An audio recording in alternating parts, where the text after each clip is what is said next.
Well, welcome back, Julie. I'm so happy to have you here again. Hi, Vanessa. Except for now, we're going to talk about you. It's my turn. Okay, where should we begin? So I have this book which you wrote, which is great. I was actually reading a couple of pages every day. Yeah, you have it too.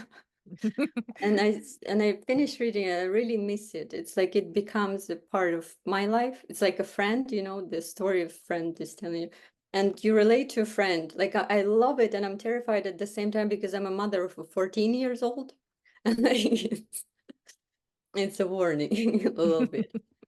But this something happens with us when we grow up. Maybe not a good thing, but nonetheless. And it's the same time, the style is amazing for psychoanalysts. Psychoanalysts don't write things like that. Maybe they should. But it's at the same time like one of your collages that you make just in a written form. You can read it suddenly. And the extended version of the coil, things happen. Like the whole song in a lot of pages extended. And I also read, which is true, the back it says that you're a female Burroughs, and you even mentioned the naked lunch there. Except for I don't agree that it's a man. Why you're supposed to have but anyway. So it's good to probably to start exploration of what this book is. What do you have, like what kind of things would you think is important for you to say about the book? What would you say in your defense? Well, first of all, I'm so glad that you started out, and I already feel better. As I told you before we were recording, I had another interview about the book earlier that I didn't walk away from feeling so great. And I knew I was like, I'm so glad I'm talking to Julie later. It's going to be totally different, and it already is. So thank you.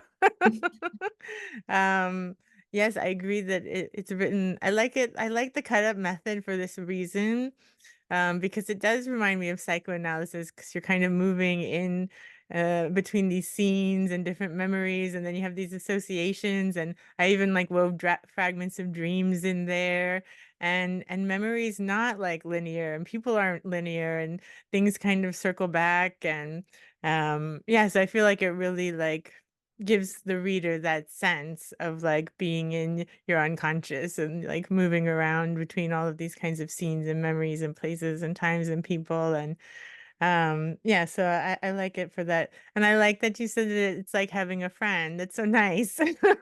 I felt like when I read it the last time before I like sent the final manuscript off to be published and like let it go, that it really captured, like I feel like I did do a good job in capturing the kind of time, the era that I'm writing about. And that was basically the goal. I wrote it because one of my friends, who's the other main protagonist in the book, Sally, was killed by her partner. And that's how the book starts. And that's how it starts because that's what prompted the writing of the book. And it just like threw me back into this old headspace when we were together all the time and all of our little adventures and going to these like goth clubs and hanging out in parks and abandoned buildings and kind of running around wild in Miami. And I wanted to like, yeah, make like a memorial for her and like kind of capture that time and capture her, I guess, so she like wouldn't disappear. And maybe that's like a futile act, but at least I feel like it's nice that it's like captured somewhere. And now it also makes me feel like I don't feel as heavy because I was like feeling really heavy. She died in 2020, like during the pandemic, there's a lot more domestic violence and stuff. Um, and so I was very, very heavy like the past few years. It took me 3 years. I was working on this book. And I really feel like I worked through a lot and was able to process a lot, not only from my own history, but like our relationship and just everything that's gone on. Um, and it makes it so that it's like it lives here now and I don't have to like carry it around as much. Like I don't feel quite as heavy now that I'm able to like, yeah, know that it exists somewhere. I feel like the girls in this story like want people to know what happened and like wanted to be recognized, and like a lot of their acting out was like trying to get like, their parents' attention or something like, hey, something's going on here that maybe needs to be addressed. But no, they're talking to walls, nobody listened. But at least now, like, yeah, at least they have a place and a voice. I feel like it gives that time and those people, one of which is me, a voice. So yeah, so I'm glad that that comes across. It really feels that way. You're kind of capturing it, but at the same time, you're not. It's more like you're giving, because of the non-linear style, you're like giving the atmosphere, and it becomes part of you because it's more intimate. It's like the non-linear style, it probably allows to capture better. It's intimate because that's how you mentioned memory works, and it's also how identity works. So identity is a memory, but the memory is the memory of the memory of the memory, and it combines all different dimensions of songs and movies and different kind of experiences. And this is how it works, and through this it becomes part of you, and it also influences you because it's intimate. It starts to be part of you. um, some of the repetitive lines, it become my own lines. I look for them, trying to construct something. I don't end up constructing nothing. Just, just the very construction is the thing, but through this it becomes a part of you, and then you structure your reality through this repetition. So it's deconstruction of a coil song, it's deconstruction of experiences, and it's deconstruction of the reader too.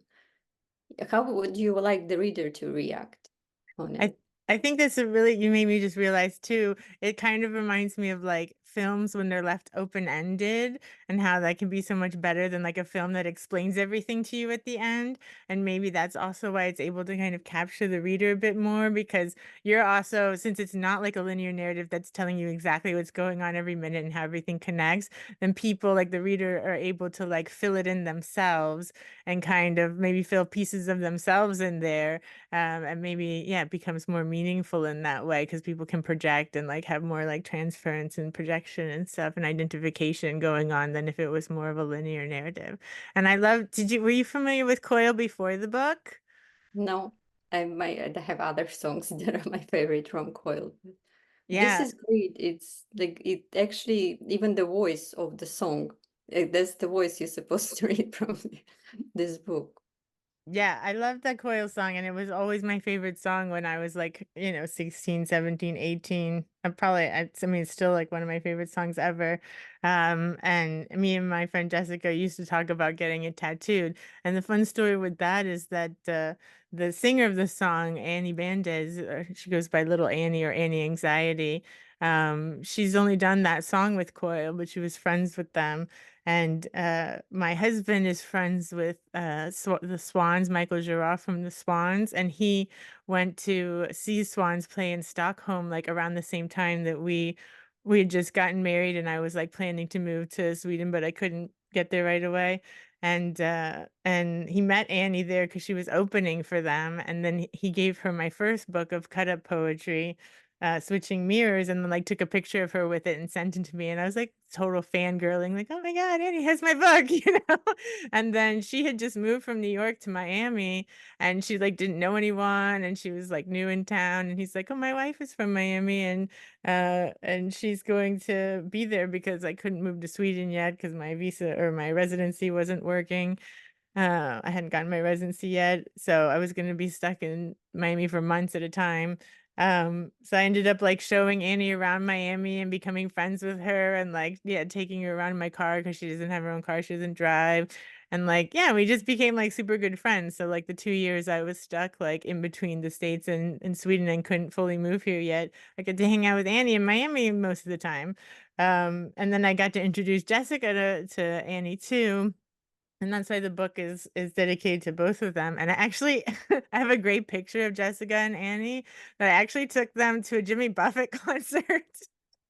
Which is, like, so random. It's like it's such a Florida thing, like, why? But he was playing for free to, like, raise money for, I don't know, some Democratic governor or something. The Democrats never win in Florida, but anyway, he was trying, and so I took, Jessica and Annie to this Jimmy Buffett concert, which was a very weird experience in itself, and I have this great photo of the 2 of them together from that.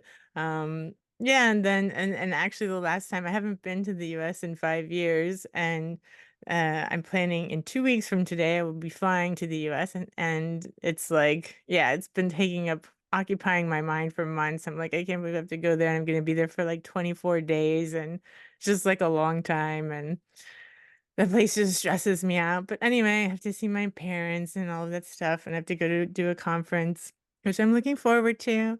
Um, and just life and work stuff. But the last time I was in Florida was in 2019. And it was because my dad was in the hospital for 5 weeks, and so I was taking care of him and, like, dealing with all of that, and the only 2 people I saw when I was in Florida was Annie and Jessica, and that was so weird because, of course, I had no idea what was going to happen to Jessica, and now, like, it's the next time I'm going back there, and I have this book that I dedicated to the both of them, so it just feels very kind of surreal in that way. It sounds like extension of the book. Like, Yeah, it is. It's part 2.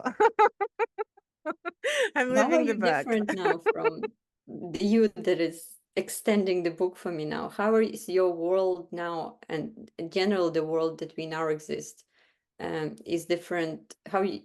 Present you is different from the you that you described, maybe the environment and the world that you described in this book. What changed? Oh, a lot has changed. So this is basically all of this happened basically 30 years ago. Well, for the most part. I talk about things that happened all the way, yeah, up until the early 2000s probably.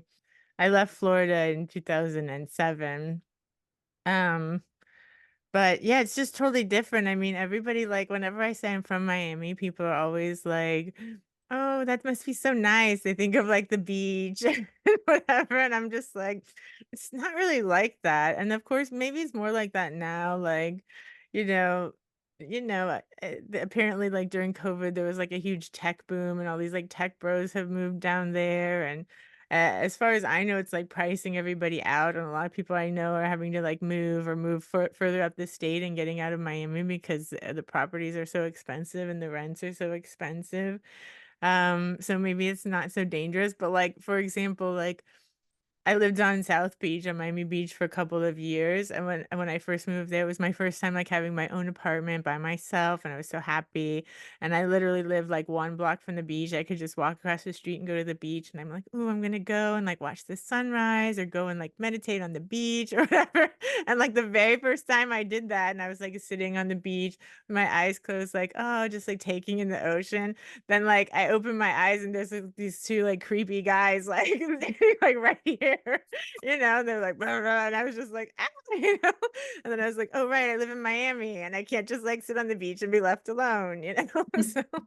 So I don't know if it's still like that, but, like, yeah, like, I've had friends that were like, oh, they went for a walk on the beach at night because they were, like, visiting, like, tourists, and they got stabbed, you know? It's just like so that's how it definitely was in the '90s and the early 2000s. Maybe it's better now. I actually saw a news report or something that, like, they actually, like, are giving a curfew for spring breakers because they like, people are tired of, like, the spring breakers making so much noise and stuff, and that's very, like, unlike Miami, so maybe it has changed. And then, of course, before all of this, like, when I was, younger and then, like, in my early teens, South Beach was like a retirement community, and it wasn't, like, full of, like, clubs and, like, all of this stuff. It was just, like, a retirement community full of old Jewish people, you know? And there's, like, this great photographer on Instagram called Andy Sweet who took all these photos of all this, like, old Jewish people on Miami Beach, and it was completely different, like, when I like, in the '80s and the early '90s, and it only developed more into this kind of South Beach club scene, like, yeah, while I was growing up. So that's also very different, and the same thing, like, with Art Basel, now they have Art Basel there every year, but I remember when Art Basel started and it was just like yeah, like, "Oh, they're trying to bring, like, this, like, art community to Miami," like, that's never gonna work, but now it's a thing, so I don't know. It's weird how things change. It's also very much like, has, like, the Trump people kind of influence, with, like, people laundering money and, like, by building these huge buildings in order to launder their money and that sort of thing. That's definitely happened in Miami too, because there used to be, like, on Miami Beach, all these, like, little two-story hotels that were really cute, and I mean, they were also built by mobsters, but, like, the 1940s mobsters that had, like, the Art Deco aesthetic, so it was cuter. And now these little, like, old, like, Art Deco hotels were all ripped down, and now they're, like, literally these, like, giant, like, golden, like, Trump towers that, like, line the beach, So, yeah, there's a lot of that going on, but I guess that's in a lot of places. But still, a lot of what is described there, I think it stayed in you, in what you represent, because we can witness psychoanalyst in making there was, it was already there in various forms, like in the form of writing diary, in the form of these cut-ups, in the form of analyzing dreams. And so what remained? How is it still you? What is written there? That's a good question too. I would say the one thing that I think is really important that I wish everybody knew is like if something happens to you that's traumatic when you're a young person, a child, then when your child becomes that age, that can be triggered in you again. And my psychoanalyst, I learned that in my first analysis, just by my psychoanalyst like making a connection, like, oh, you were, 15 when you got kicked out of your mom's house, and I was talking about my mom, she was 16, and she got married off to, like, her dad's, like, Air Force buddy friend, who was older than her, and she ended up having to, like, move away from her home and, like, be she was stationed in Germany, and she had to, like, marry this guy she didn't wanna marry, and she didn't wanna move, and, but her family basically, like, sent her away with this, like, guy. And then we had this hurricane happen when at the same age when I was 15, and it kind of like triggered this like trauma in my mom, and she just kind of flipped out. And she's not really like a psychoanalytically minded person. So she doesn't really understand that and didn't have any she doesn't have a lot of she's not an insight-oriented person, she's very, like, externalizing, so, like, she doesn't really understand that, and I've had to go through, like, 10 years of analysis to understand that, but that's why we're here. But I just want everyone to, like I wish they would, like, teach people that, like, just, like, I don't know, at some basic level, like, these, like, kind of basic psychological things that could happen. Um, and now what's remained for me? That's what I just wanted to relay. But what has remained of me? I think that I'm definitely I mean, for me, this is always present with me. So I guess for me, it's strange that people didn't or don't know this because it's just like this time period is so present in my mind that obviously I've left, it's 30 years ago, but it doesn't feel like it's that long ago. And I guess like traumatic stuff is like that. But, like, yeah, it's, like, right next door, like, it's takes me, like, 1 second to go to that space, in my mind, so I guess for me, it's strange that people didn't know, and the only time I really first started talking about this was this guy who had wrote this book called Hotel Scarface, and when my friend Jessica was killed, yeah, I just started thinking about this time a lot, and, I was, like, researching the hotel or something that we had stayed in, and then I found this book, and I wrote this, like, little "That Feeling When" post. I feel like did I tell you this already? Anyway, okay. I feel like maybe I've said this at some point, but I never really write these, like, "That Feeling When" posts because, yeah, I'm a psychoanalyst, and, like, I usually just post things about books or events or stuff. I don't, like, talk about, like, "This is how I'm feeling today," you know? But I just like when I saw that this guy had written this book called Hotel Scarface about the exact hotel that we used to like sleep in that was abandoned. I just thought like that's just wild. Like not every hotel has a book written about it. So of course I ordered it and I wrote some like Twitter posts like that feeling when, the hotel you used to squat in as a teenager like has a book written about it or whatever. And then the author like tweeted at me. I guess he like gets pinged or whatever when his book is mentioned or something. And he wrote me and he was like, "Oh, you know this place?" And I was like, "Yeah." And then the book actually ends when I read the book, it's like the book first of all, watching these films, there are these couple documentary films called Cocaine Cowboys. They came out, I don't know, maybe 2006, 2007, like right when I was leaving Florida, these documentaries started coming out. And recently there's a Netflix show called Griselda that just came out that also features this hotel.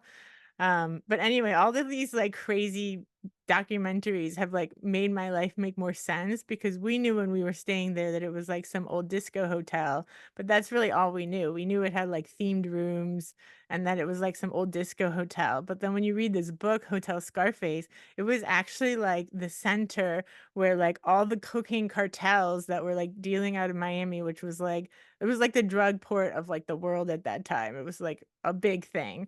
And, like, all these cartel men would, like, meet in this hotel and, like, pay pay off the government, like pay off the DEA and pay off like the government agencies so that they could keep doing their dealings. And then like reading this, I was just like flabbergasted that like, yeah, this is like the same place that we had all this history there. And when you get to the end of this guy's book, it's him discovering as a teenager this place, and he was basically at the park across the street, which was the park that we were always hanging out in my book. He was at that park that was like a festival going on and like bands playing, and he was literally selling lemonade at a lemonade stand when he was like 16. And some guy came across the street, he was, like, looking at this big abandoned hotel because it was abandoned at that time, and this guy, like, with gold chains and all this stuff, like, came across the street and, like, bought a lemonade from him and gave him, like, $50 for, like, for the lemonade, and so this, like, blew his, like, little 16-year-old mind, and he was like, "Oh, this guy's the coolest," you know, he's got, like, the gold chains and the hat or whatever, and so he just thought this guy was the coolest and then, like, wanted to talk to him, and the guy asked him like, "Oh, do you know about that hotel?" And the guy who wrote the author who wrote the book was like, "No." And that's when he started researching, like, "What is this hotel? What is this guy talking about?" And then he got obsessed with it and ended up writing this book about it. And at the end of the book, it's like that scene, and then he said, like, that the people in the hotel at the time, in the abandoned hotel, he said he described it as, goth kids and crackheads hanging out of the windows. And that's how the book ends, and I was like, "Oh, the goth kids, that was me," you know, like, that was me and my friends. So when I, like, got in touch with him, I actually had him on my podcast, I told him that, and he was like, "That's so wild that, like, one of those kids, like, reached out," you know, like, that's such a small world. So that was kind of funny. And when I had him on the podcast, yeah, I didn't mind talking about this stuff, but it was really, like, the first time I've talked about it, and then I just realized, I sometimes feel like I'm a psychoanalyst, I'm not allowed to write this book, like, we're so trained, like, to, like, be neutral and not be ourselves or whatever, and it's like, I'm not allowed to share this story, but, like, it just had to come out of me because yeah, because 'cause I've been carrying it around for so long and, yeah, my friend died, and I just needed to get it out and put it down, and, yeah, whatever happens, happens. Things happen. How is it different of from writing psychoanalytic books? Like instead of the book that come out, your book on Skizzen in psychoanalysis and art, the one on cats in Routledge. It's Mm. like you were writing about it and now you're doing it Yeah, of the exactly. cats. So how it's and we probably understand how this book is different, how it's more personal and how it's not linear and it's not academic style writing and it's probably psychoanalysts should write this kind of books, you know? I think it's good for us to get, like especially academics, like, it's good to, like, get out of your head a bit, and I always tell people when they're, like if they're stuck with a paper that they're working on or a book or something, like, literally print it out and cut it up. I do it all the time, and it's like, it rearranges your own ideas, like, there's still your ideas in your words, but it'll put your ideas together in ways that, like, you just won't do because we're just, like, used to thinking the way we think.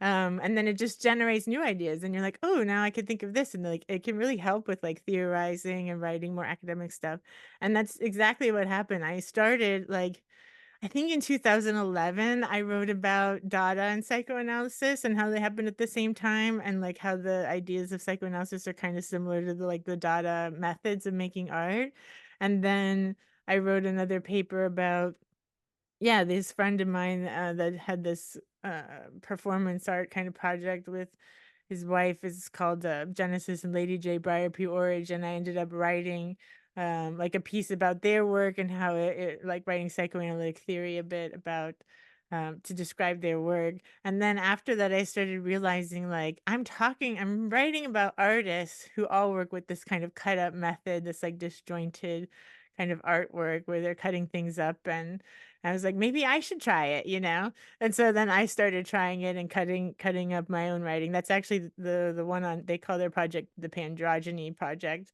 Cut up the Pandrogyny paper and, like, saw all of my ideas but put together in new ways, and that was just, like, super fascinating. And then I just like, for 5 years, just started doing cut ups and totally forgot about writing, that book, and then at some point, I was like, "Maybe I should go back to that book I was writing about those artists," and then Yeah, and then I finally finished that book in 20 that came out in 2020, I think.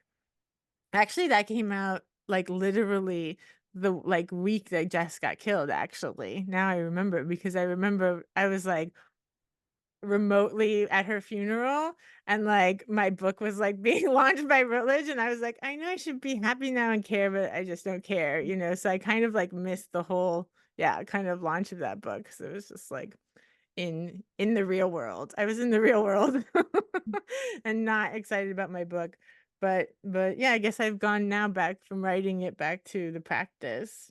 And I like it. I think it's really generative and I really think you don't even have to feel like you're particularly creative or artistic because literally anyone can like cut things up, like especially writing. And even if you don't have your own writing, you can cut up any writing, and Burroughs used to always use, like, magazines and newspapers, and I'm actually right now reading this book called, The Magical Universe of William Burroughs that another friend of ours wrote, recently, and most of it I know because I know a lot about Burroughs just from reading so much about him, but, something that I hadn't thought of that this book pointed out was that Burroughs intentionally cut up newspapers, because I don't really like cutting up newspapers. I like cutting up things that are more like creative or psychoanalysis or something that like fits the kind of theme. I don't want the news in my art.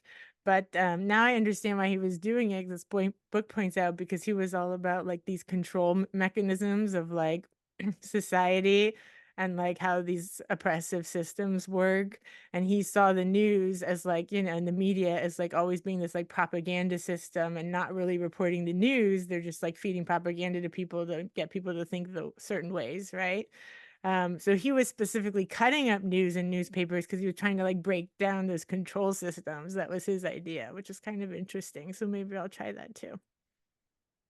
So, do you want to discuss how you different if you're a female version of Burroughs, which I don't agree with. I mean, we are both school, but calling someone a female version of a male, like there's something wrong with it. But let's go for it for now. How female version is different, and one thing that I see the difference is caring attitude to people because like with the book, you care about readers, you ask them to follow your example as a psychoanalyst. Burroughs didn't do it. I think he was just coping with his own stuff and trying to compensate for his own Murdering his problem. wife. Yeah, right. That's the thing. So that's another difference, right? You didn't kill your wife. No. But how is the female kind of this thing, these cuttings, would be different, you think? How the perspective it's present maybe or the how it maybe there are more feelings and more atmosphere and understanding in them. Yeah, I think definitely I mean, definitely Burroughs was working through his own shit, and I am too, but yeah, I am a psychoanalyst, and so it feels a little bit more creative and psychoanalytic, I think. Um, and I mean, I was at this conference, I don't know, maybe back in 2016 or something, or I was like talking about the cut up method and stuff and my own practice, and I actually keep like all these like little boxes. So like if I'm doing a project with like Val Denham, who's the person who said that quote that I'm a female William Burroughs for the age of desperation. So I'm saying we're working on a project with Val or Annie that sung Things Happen. Um, I'll, like, take my writing and their writing, like, our words, and I'll put them together and cut them up, and I'll put them in a box, like a little incubator. I have all these, like, pretty little, Mhm. like, boxes that are, like, antique boxes and things, and I have, like, a cabinet full of, like, all these little incubator boxes of cut-ups, and I was talking about that, and then this, woman named Alkistis Demek, who's, like, a Butoh dancer, she's, like, amazing, she's like, "That's so interesting that you're a woman and that you put things in, like, your little box and then it, like, incubates there and, like, births these little projects," and I was like, "Okay, that's interesting, I never thought of that." It was like, I don't think Burroughs did that. I have Burroughs didn't two get incubator in front of me. One is the box from Lidl. It's like I need a bigger one. Yeah, I have actually a whole trunk at this point of cut up material, like a steamer trunk, because that's how many things I've cut up, and I have to keep like I want new materials, so I just keep dumping it in this like big chest. So like this giant chest of cut up material, and then like many, I can't even tell you, I probably have like 20 different boxes of cut up It's stuff. a competition who has more boxes. Yeah, I've got It is I like have a bookshelf artificial womb, dedicated. you give the space to it, right? Yeah, And the exactly. only way it connects is through being in the womb. There is no other way of connecting it. Yeah, Burroughs and Geisen also, like, notoriously, like, hated women, and their whole, like, third mind project was, like, they talked about how, like, when 2 people create something or cut things up together, their minds kind of get together and form, like, a third mind, so it's kind of like a baby still, but, like, a conscious baby that's just, like, doesn't have material form, but just, like, becomes its own mind, thought form, which that combines these 2 minds. And they actually were trying to develop that more because they wanted men to be able to, like, procreate without women, so they could just, like, get rid of women completely. So my first cut up, like, third mind partner was this other woman named Caitlin Foisey before I met my husband, and, I used to think it was funny that, like, we were both women doing it as a little kinda like, "Fuck you" to Burroughs and Geisen, and they're, like, super misogyny, so So you ruined Burroughs as the female version of yeah, take that. right? Also, there's lots of great things and dreams in the book, but one thing that strikes me is the example of the mother with schizophrenia, and the way you in your book you treat her as someone your character is able to understand just being close to her, and because it she figured out that there are 4 lines, I think, storylines, Mhm. just this idea of being close enough to figure out what's the person, what are those the collage that the person makes, which completely redefines the diagnosis of schizophrenia and a lot of other diagnoses, just as the as an ability to understand or not, maybe the impossibility of staying close to people, denying them through giving the diagnosis, and instead of this possibility of proximity to someone who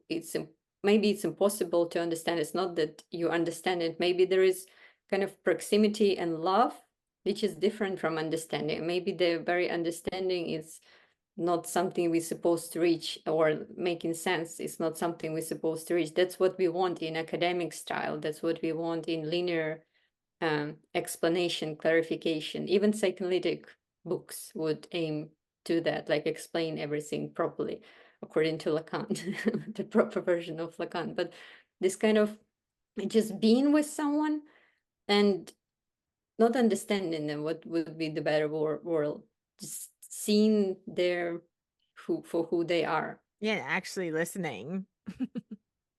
listening and allowing to coexist, maybe forming the third one, but as women, actually forming it, no, not excluding women, but on the other um, on the other hand, including it. That's similar to, for some reason, Kristeva called this female time, woman's time, uh, the opposite of a linear time, which is strange because why it's necessary women's time, but there is something about it, the non-linearity, the time of repetition and just pulsation, that is more profound in some form, and the linear time in the relation to this more profound form is just a part, just more illusionary kind of thing, or clarifications that we might be, maybe we want to reach, but you can never ever clarify anything, you can never this linear thing, um, it's not achievable. Maybe it's good that the fact that they're teenagers actually capturing, because when we all growing up, we kind of have this coherent identity, who we are. We just want just tiny part of all the possibilities that we could have been, but it never happens. So it's even this age, which again terrifies me as a mother, but the absence of coherency and of um, yeah, everything. There is something about this age and the being a woman, this perspective, and being psychoanalyst in making, that represents things that the academic psychoanalytic books and other books, just linear books, won't be able to represent. I think that's a really good point, and I'm so glad that you picked out that part about, my friend's mom who was schizophrenic. She definitely had a huge effect on me growing up, and, Definitely, I would say the way I see like people as like a psychoanalyst, or when I was training to be a psychologist and working in hospitals with people that did have like more serious forms of mental illness or whatever.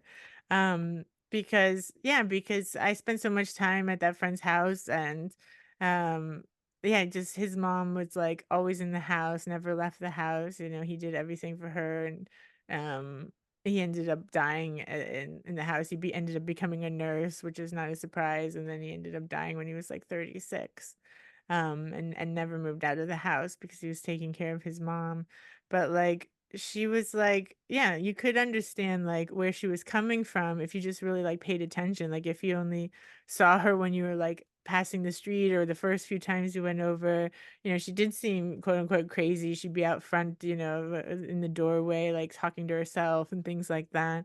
But if you actually just like sat with her and started understanding what was going on, she was just like caught in these like loops. And she just had this like all these different things happen at the same time, which were really serious things, like losing your job and being pregnant with a young son, and then your husband leaving you and all this stuff, like all at the same time.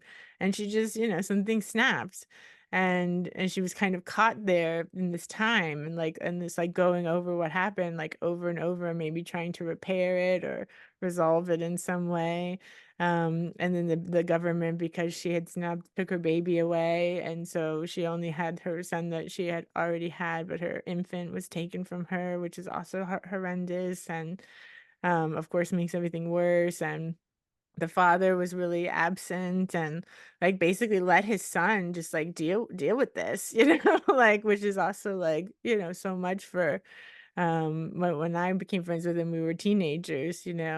Um, and so yeah, it's just like there's just so many layers there of different kinds of tragedies that happened in that family. But yeah, I just learned so much from them, and like watching that and knowing them and knowing her so intimately. I used to sleep over there a lot, and um yeah, and I think it really affected me because even like when I worked in the hospital system, they don't want psychoanalysts or psychoanalytic thinking there. There's no room for that. And all my supervisors were like trying to get me to like do CBT with my patients, and like, literally giving me these like little um like handouts or whatever with like cartoons on them, to like give to these adults that like most people were like homeless, and like, had had these like severe kind of mental like breakdowns, and like were in the systems, and a lot of them had grown up in these kinds of horrendous systems their whole lives, and foster care, and had been out of prison and stuff. And you want me to give them like a piece of paper with cartoons on it, like I'm just like not gonna do that.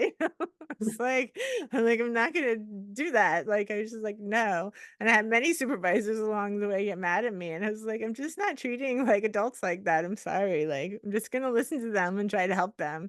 And, like, sometimes, like, if people didn't have stable housing or something, I'm like, well, their mental health isn't gonna get any better, while they're like moving from house to house to house or being homeless. So like, why don't I just like try to make some calls? Like, let's use this session to try to make some calls and get them some housing. Because like, yeah, it didn't seem the caseworkers didn't seem to be doing it.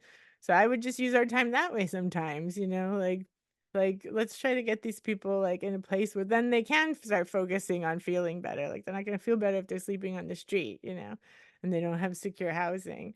So, yeah, so I definitely just, like I mean, I don't know. I really don't know where other therapists are coming from, or psychologists, because I went through the same training as, like, a lot of other psychologists in the US, and it's very much, like, focused on learning the different medications and learning, the different systems, and basically how to make people be okay with the life that they're living in these, like, horrendous systems, instead of doing anything to try to actually, like, help make things better or something. And, yeah, it's just like, yeah, kind of colluding with the government or something in that way. And I feel like a lot of the psychologists, like, really buy into it, and they're like, "Oh, let's do CBT in 6 sessions." It doesn't matter if you've had a lifetime of horror, we can prove in 6 to 8 sessions, like, you can be not depressed anymore? It's just like, I don't know, I just find it so, also absurd. I even had, like, when we graduated, we had to do, like, a because I have like a clinical psychology degree, so it's more clinical based, not like research based, like a PhD. And like we had to do like a case presentation at the end of our thing to graduate, like as well as our kind of dissertation. And I did this whole like case presentation and my great little analysis or whatever, psychodynamic. But like nobody in my school was psychodynamic, like they didn't like it. And they basically told me that if I didn't give my patient a diagnosis of a personality disorder, that they would fail me because I saw her for like 3 years twice a week. And yeah, and she was like went from being like super depressed and suicidal to like starting grad school herself. So like she did well in that treatment. But they were like, the only reason to treat someone for that long would be if they have a personality disorder. If you only give her major depressive disorder, then you're unethical for seeing her more than 8 sessions and we're gonna fail you. And I was like, okay, well then I guess she has whatever personality disorder you want her to have, you know? Like, what is this? I don't know. I just don't know how anybody goes through these systems and this training and not doesn't find it absurd in the end. Like, do you guys all People do. really buy this bullshit? I think that what makes you different, like that's what actually you write in the book, what you can see in the book, that because this is a shelter for them, you know, you have diagnosis, you have instructions what to do, everything is clear, and you were deprived, according to the book, from the basic homeness, the having home, being deprived of home for a substantial amount of time, and being deprived of, in a way, of mother. It's something that gives the feeling of stability and even of control, or like shelters you. You don't have it, and you kind of developed. You're able to bear the chaotic, the dimension, and it's probably stays with you and develops into, so you, the lack of this illusion of coherency, and what you able to handle the cuts, the ruptures in others and in yourself, which is intimate relation to others, I think, and to the world. It's not non-linear thing. So I don't know how home is about linearity, but like the stability, you know, the place where Like you having know. continuity, yeah. So you were still deprived of it Yeah, for no, the it's a good benefit of point. Maybe people. I had this big rupture because it really was like night and day also. It was like my mom was super overprotective before this, which is why it's so strange. And it was like other people, like when we were like 14, like your daughter's age, like other kids were allowed to stay out till like 10 or 11 or something like that. And like I had to get picked up at like 8, you know, and I was just like always super embarrassed and like, why doesn't my mom let me do anything? And like she was kind of like overprotective of me. And then all of a sudden she just like flipped out and then was like, you know, just go sleep at your friends' houses for a few months. I'm going to Texas. And I Because was it's just like, hard work to be overprotective. yeah, it was a lot of work, I'm sure. And in her perspective, when we've talked about it, she said, like, I just felt like I knew everything I was doing. And then at some point, like, I just didn't know what to do anymore. And then that's why I also have to go back to like her mom throwing her out, you know, basically like marrying her to her dad's friend and like sending her off to Germany. So maybe like she had this huge rupture and her world like turned completely upside down at this point. And then she basically did it to me, which is what happens with trauma a lot of times, like with like sexual abuse or something. A lot of times people end up like abusing others as a way to kind of, yeah, act it out or get people to try to get people to understand. So I think she wasn't able to deal with hers in the same way. She didn't go to psychoanalysis for 100 years like me. She didn't go to any therapy actually. And so she ended up kind of acting it out and repeating it. And then I had to like piece everything together and talk to her about it and yeah, come to some sort of understanding of it in that way. But yeah, maybe other people like, yeah, they're comfortable in their little system and they haven't had this kind of big rupture, so maybe it scares them and they just stay in the system until yeah, something big some I assume at some point something big happens in most people's lives, but maybe not. I don't really know. I don't really know what other people's lives are like. Well, I think that maybe some people are more fortunate to keep protective illusions, like from their childhood, but it also has its downsides. I had this hilarious moment in a book. Please tell me it's true. It's when the submissive guy is writing a later book about happiness and becomes psychologist. Is it He's true? Yeah, I just him also. I was like, I guess I've always been like this. I'm like, let me talk to this guy and see what he's about, you know? So like at some point we were like, he was there all like tied up and blindfolded, whatever, like usual. He always had the same little outfit on. And he was literally at like every fetish party. Like we went to all of them because my friend's partner was the DJ. So we were like always going to these parties and he was at all of them. And at some point I was just like having a drink. I'm like, so what do you do? And he was like, I'm a psychologist. It's like I wrote this book on happiness. I actually have to see if like I can somehow find it and figure out who he was. Like a Florida psychologist wrote a book on the psychology of happiness, you know. Loved S&M. I hope you found it. The happiness. He deserves Yeah, it. no, that's really funny. And these things, like maybe he made an impression on me, you know, like because I was not a psychologist at that time. And so like maybe I was like, maybe that's what it's about. To draw a direct line from him to me. He let me Yeah. know that it's okay to be a psychologist and go to fetish parties. Yeah, you're different. It's funny. I like the parts that you point out. They're great.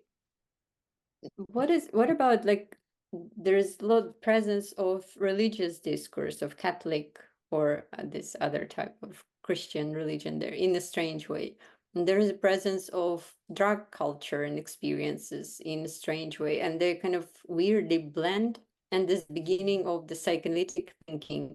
So drugs, religion, and psychoanalysis, they're actually quite, there are some similarities that are there between all of those things. And how are they different, maybe religion, psychoanalysis, drugs, and how are they similar?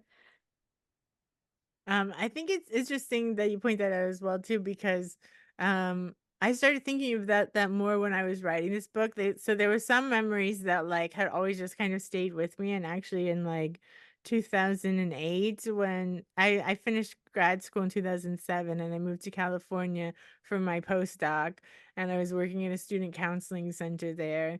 And that was like the year 2007, 2008. And then I was supposed to like stay on after that as like a job, regular job. But then the whole like economic collapse or whatever happened, like just like before we got Obama in.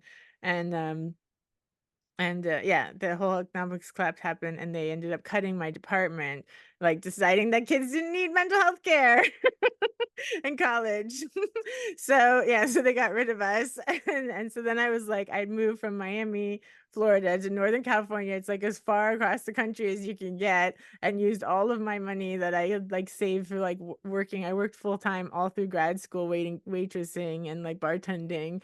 So like all the little bits, piddly bits of money I saved to get myself over there, I spent in this move. And then I was like, okay, I moved all the way across the country for like 9 months of work, and now what do I do? And then my boss was like, well, you can collect unemployment. And I was like, is this a joke? You know, like I just got my doctorate and I can collect unemployment. Like what the fuck? So anyway, it's like welcome to the world. Yeah. And so so yeah, so during that time I started writing, and and I guess because it was my first year moving out of Florida, it's like when you get away from like the kind of crazy zone or whatever, then you can like look at it from a different angle and start reflecting on it. So I started thinking about that time a lot at that point as well. And I wrote down a bunch of these memories. I wrote down like kind of the main memories, that the scenes that keep getting returned to throughout the book. I actually wrote in 2008. And I had called that little manuscript, I always wanted to be a waitress, because I had thought like, okay, I went to all this school, but I'm just gonna end up waiting tables anyway. Like that's gonna be my life. Um, yeah. So, but then I got a job in New York and moved over to New York and worked in a hospital, an HIV clinic. Um, but when I wrote those down, I ended up kind of thinking when I was working through those are the pieces that I started cutting up to like start making this book. And then while I was like weaving them and looking at them and revisiting them, I was writing down other memories that were getting like brought up by the whole process.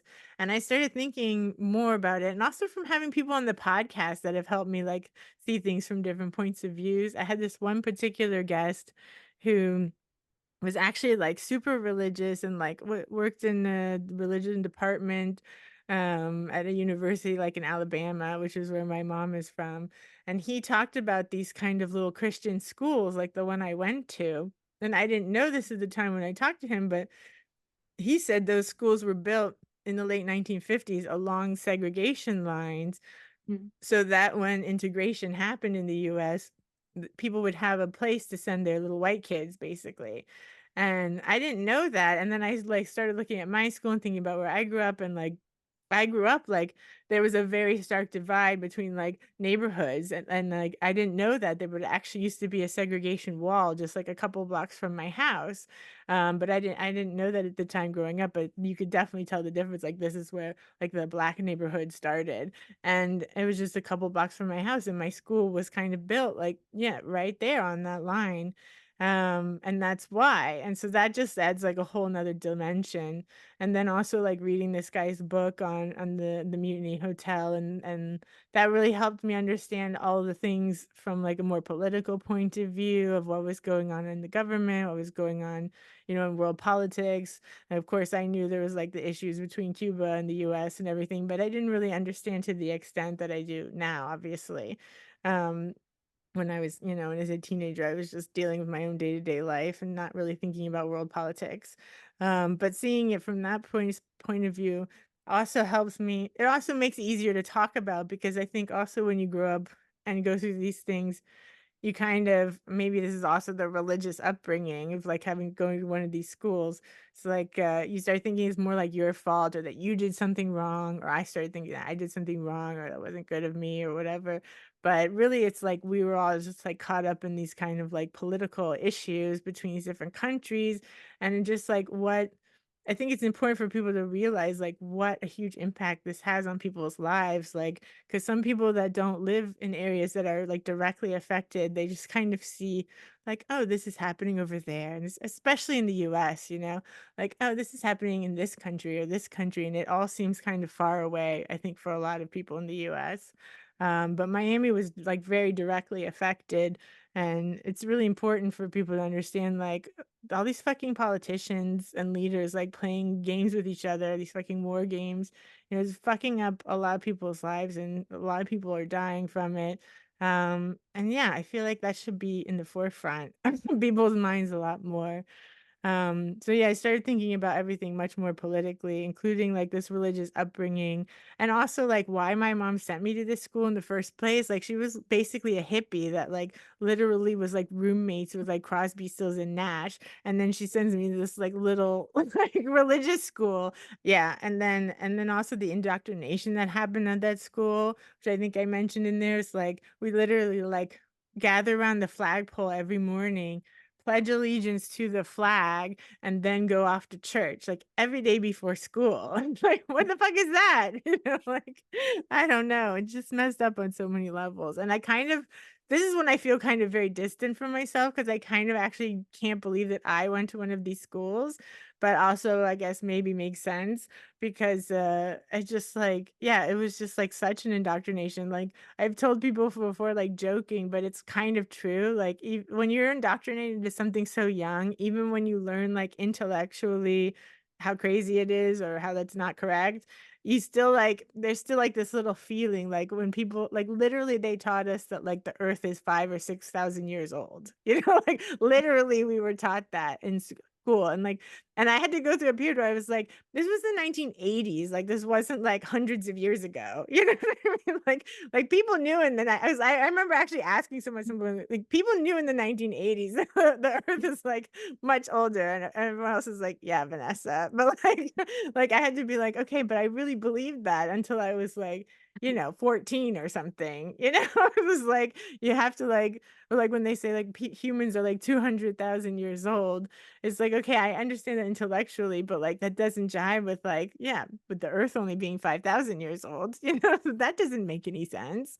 So, yeah, there's just always this kind of weird remnant from this, like, weird indoctrination that you have to, like which is I don't know, probably why I hate Christianity so much because I feel like people try to pretend like "Oh, it's not that big of a deal," if you, like you know, if it's just like a tradition or something, but, like, you know, this kind of indoctrination has done a lot of harm to a lot of people, and people have been killed again and, yeah, colonized with these ideas in mind, having God behind them, and that they can, yeah, destroy other people's lives because their lives aren't worth as much because 'cause they're not Christian or whatever, and, yeah, it's a problem.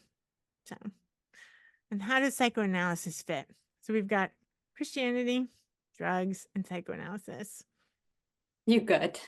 I've got Hmm, I don't know. The drugs goes with the political issues because that was all a political snafu mess. There was, like at some point, Time Magazine had a cover that said "Paradise Lost," and there was, like, so many murders at that time that, like, if you see any of these documentaries, they were like the police were, like, renting trucks from, like, Burger King and McDonald's and stuff to, like, like, cool trucks to, like, keep the dead bodies in because the morgues were overflowing so much. Like, they were, like, parking Burger King trucks full of dead people on the street. It's just like yeah, it's like a perfect American nightmare, basically.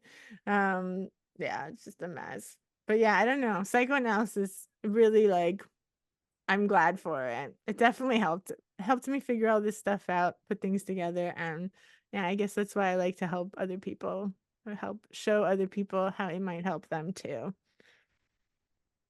It's like the drug culture and Christian religious culture, they in conflict with each other, and you kind of belong to, in a way, to both cultures, but each helped you to stay away from the other in a strange way.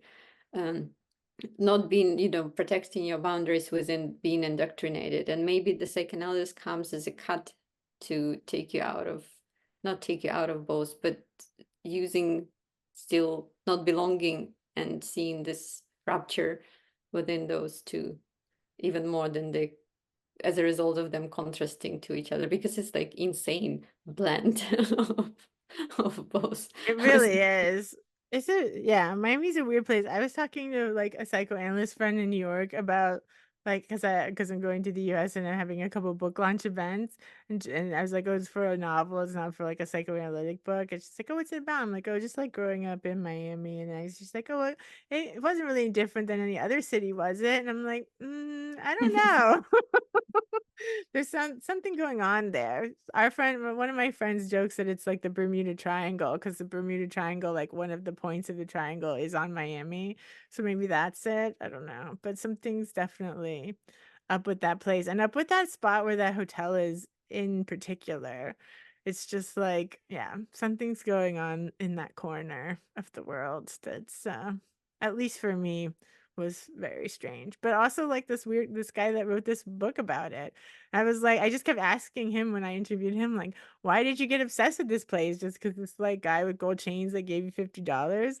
And he's like, "Yeah, I don't know, I just got obsessed with it." Ended up writing this book, and he had just moved from he's from Iran, and he had moved there as a little kid and grown up in Miami, and I guess, like, had this trauma of, like, integrating and everything, and I don't know, something about this guy giving him $50 and the gold chains in this hotel, like, got his head going and sparked his desire, and he just ran with it, and now that's all he does is, like, talk about this hotel, and the other thing that's even more fucked up is the mutiny now, like, me and my husband stayed there when I had my first book launch for my first book, like, in 2016 or 2017. I think it was in yeah, February of 2017, and, and we stayed at the hotel, and now they have, like, little placards on all of the tables in this hotel, like, talking about, like, the cocaine cartel's past, and, like, they advertise it, you know, because it's, like, cool now, like, in movies and stuff, and I just feel like, "What is wrong with America?"